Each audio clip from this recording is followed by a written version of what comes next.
I won't be another piece in your corporate chess game, Father. Eleanor Ellie Vanderbilt's voice echoed through the penthouse that had become her gilded cage. I'd rather marry a homeless man than Charles Wellington. Harrison Vanderbilt's eyes narrowed to dangerous slits. Be careful what you wish for, Eleanor. If you choose this path, you get nothing. Not a dollar. Not the clothes on your back. You'll learn what real life is like when you have to fight for every crumb. 2 hours later, Ellie stood shivering outside a homeless shelter in the pouring rain, the reality of her situation crashing down around her. Her bank accounts were frozen, her credit cards canceled, and even the simple gold necklace her mother had given her felt like a betrayal of her new circumstances. This was freedom, terrifying, raw, and utterly overwhelming. Inside the shelter, the air was thick with the scent of disinfectant and despair. That's where she found him, a man in his late 20s serving food with unexpected grace.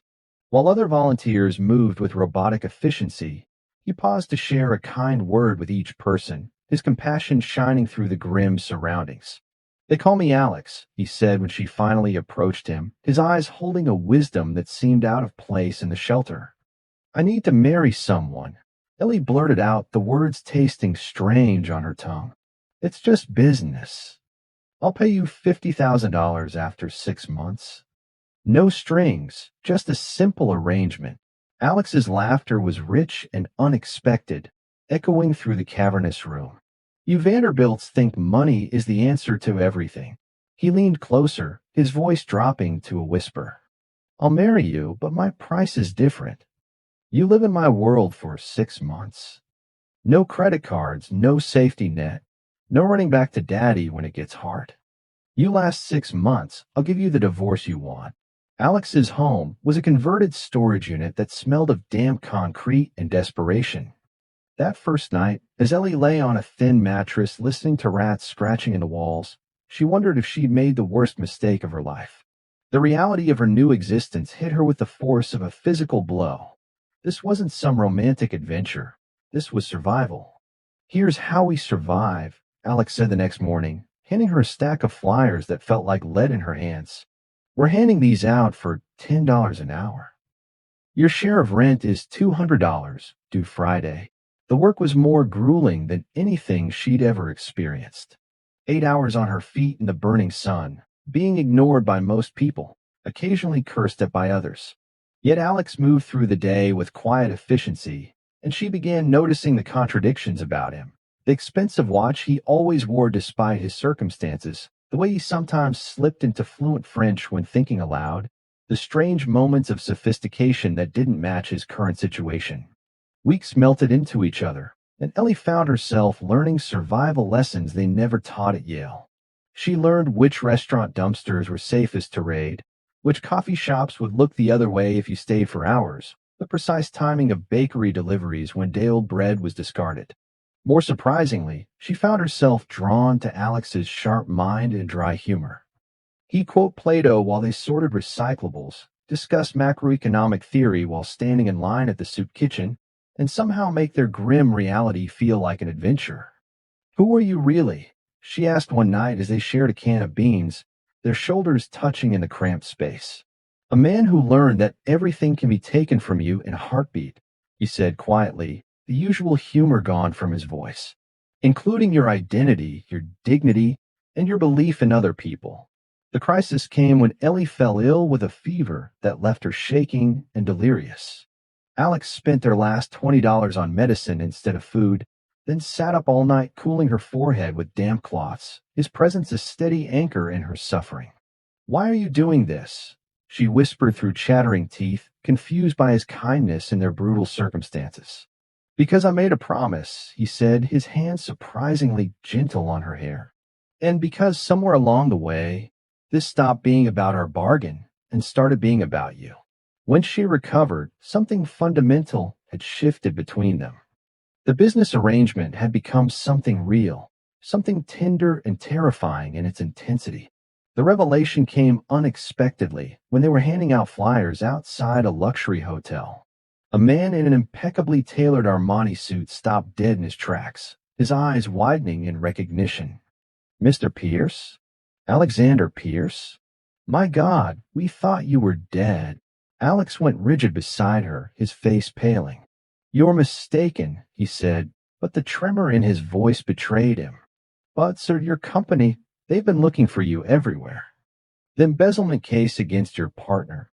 They found the evidence you hid. It's all over the news. Later, back in their storage unit, Alex finally told her the truth, his voice heavy with exhaustion and relief.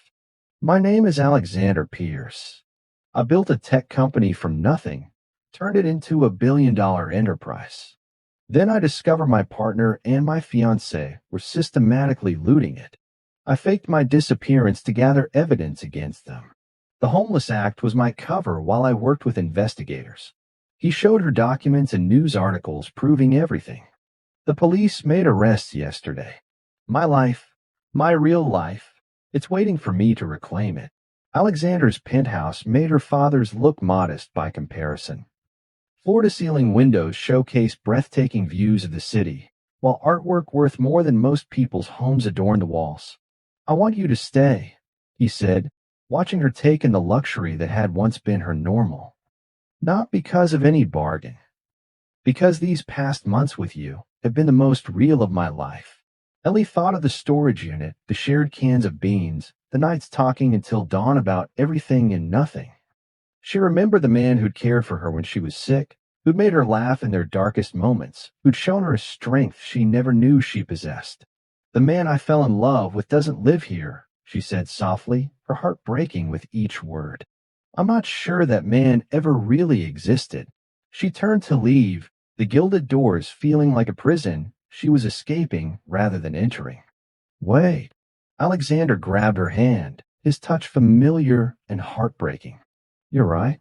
That man was a fiction, a role I was playing to survive.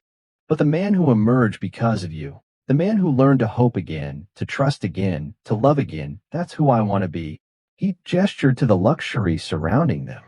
None of this matters if I can't share it with you. They confronted her father together in his office, the same room where this journey had begun. Harrison Vanderbilt's shock at seeing Alexander Pierce was palpable, his carefully composed demeanor cracking under the weight of the revelation.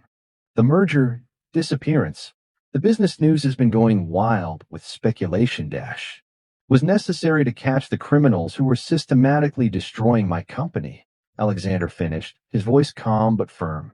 And to find a woman who wanted me, not my money or my power. Ellie faced her father, the man who had controlled every aspect of her life until recently. I've learned more about life, about what really matters, in these 3 months than in 25 years of your privilege and protection. I don't need your money. I don't want it. What I want is to build something real. 6 months later, the Vanderbilt Pierce Foundation for Homeless Youth opened its doors with Ellie as its director. She used her hard-won knowledge of street survival to create programs that actually worked, not theoretical solutions devised in boardrooms, but practical help born from real experience.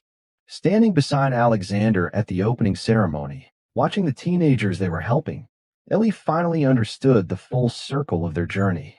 We were both homeless in different ways, she whispered, her hand finding his. You lost your identity in your wealth and success, and I never had the chance to develop one in my gilded cage. Alexander squeezed her hand, his stormy eyes clear and certain. Sometimes you have to lose everything to find what really matters. And sometimes, he added with a smile that reminded her of the man she'd first met in the shelter. You find it in the most unexpected places. The storage unit in Brooklyn remained untouched, a silent monument to the beginning of their story, a reminder that the most valuable treasures aren't measured in dollars or square footage, but in truth discovered in the unlikeliest of places, between two people brave enough to be real with each other when they had nothing left to lose but everything to gain. The downpour was biblical, each raindrop feeling like a personal punishment from the heavens. Eleanor Ellie Vanderbilt stood frozen on the cracked pavement, the shelter's flickering neon sign casting a sickly glow on her face. Just 2 hours ago, she'd been warm and dry in her father's penthouse, delivering an ultimatum she thought made her brave. Now, shivering in a thin jacket, the words, "I'd rather marry a homeless man than Charles Wellington," echoed in her mind with the hollow ring of a terrible mistake. Harrison Vanderbilt never made empty threats. Her bank accounts were frozen. The credit cards declined. The concierge at her building, who had known her since she was a child, had been instructed not to let her pass. The only thing of value she had left was her mother's simple gold necklace, and its weight against her collarbone felt like an accusation. This wasn't freedom. This was freefall. Pushing through the heavy doors of the shelter, she was hit by a wall of sound and smell, the clatter of trays, the low murmur of tired voices, and the overwhelming scent of bleach trying and failing to mask the odor of unwashed bodies and hopelessness. Her eyes scanned the room, her instinct for assessment honed in boardrooms, kicking in. And that's when she saw him.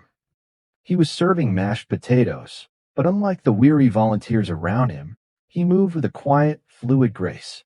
He looked each person in the eye, offering a genuine smile to a hunched old man and a word of encouragement to a young mother struggling with a toddler.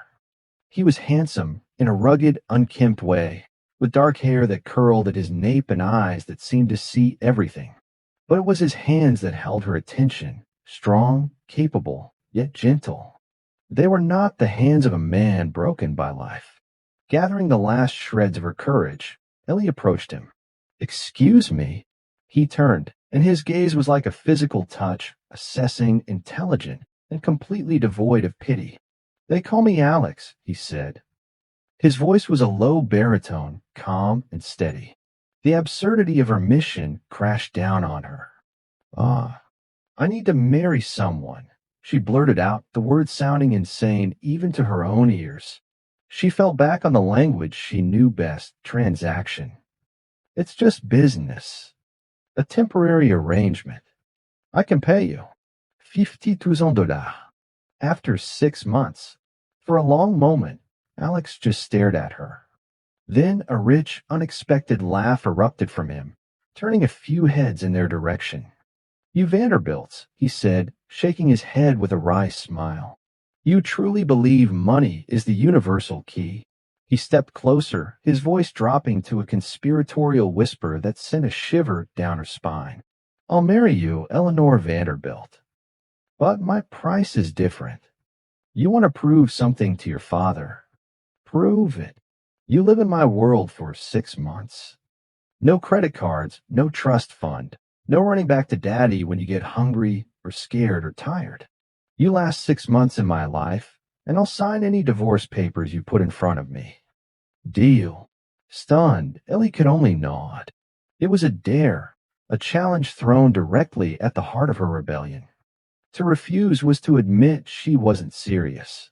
"Good," he said, his stormy eyes glinting. "Welcome to the real world." He led her to his home, a 10 by 10 storage unit on the outskirts of Brooklyn. It was damp, cold, and smelled of concrete dust and mildew. A single bare bulb hung from the ceiling, illuminating a thin mattress on the floor, a small camping stove, and stacks of books that seemed wildly out of place. That first night, curled on a mattress, listening to the skittering of rodents in the walls, Ellie cried silent, despairing tears. This wasn't an adventure. It was a nightmare. The next morning, Alex handed her a stack of glossy flyers. "Here's how we survive," he said, his tone all business. "We hand these out. $10 an hour. Your share of the rent for this palace is $200. Due Friday." The work was a special kind of humiliation. For 8 hours, she stood on a street corner, ignored by most, sneered at by some. The sun burned her skin, and her feet ached in a way she never thought possible. Alex, however, worked with a quiet, relentless efficiency. And as the days turned into a week, Ellie's sharp eyes began to pick up on the inconsistencies. The expensive, albeit scratched, Swiss watch he never removed. The way he'd sometimes mutter to himself in flawless French. The depth of his knowledge about world affairs and classical literature, which he'd casually reference while they ate donated sandwiches on a park bench. She was learning, too. Not the theoretical economics of Yale, but the brutal calculus of survival. She learned which grocery stores marked down rotisserie chickens at 8 p.m., which public libraries had the warmest reading rooms, and how to spot a police officer who would move you along versus one who might buy you a cup of coffee. One evening, huddled over a single can of baked beans they were sharing, the steam rising between them, she finally asked the question that had been burning in her mind for weeks. Who are you, Alex? Really? The playful glint in his eyes vanished, replaced by a profound weariness. He looked at her, and for the first time, she saw the ghost of the man he might have been before life brought him here. I'm a man who learned that everything you are, your name, your reputation, your dignity, can be stripped away in a heartbeat, he said quietly. And that when it's gone, all you're left with is the truth of your own character. He didn't elaborate, and she didn't press. But in that cramped, dim storage unit, surrounded by the evidence of his poverty, Ellie felt a connection to him that was deeper and more real than anything she'd ever known in her gilded world. The business arrangement was quietly, irrevocably, becoming something else entirely. The game was no longer about proving a point to her father. It was about uncovering the mystery of the man beside her and the terrifying, thrilling realization that she was falling in love with him.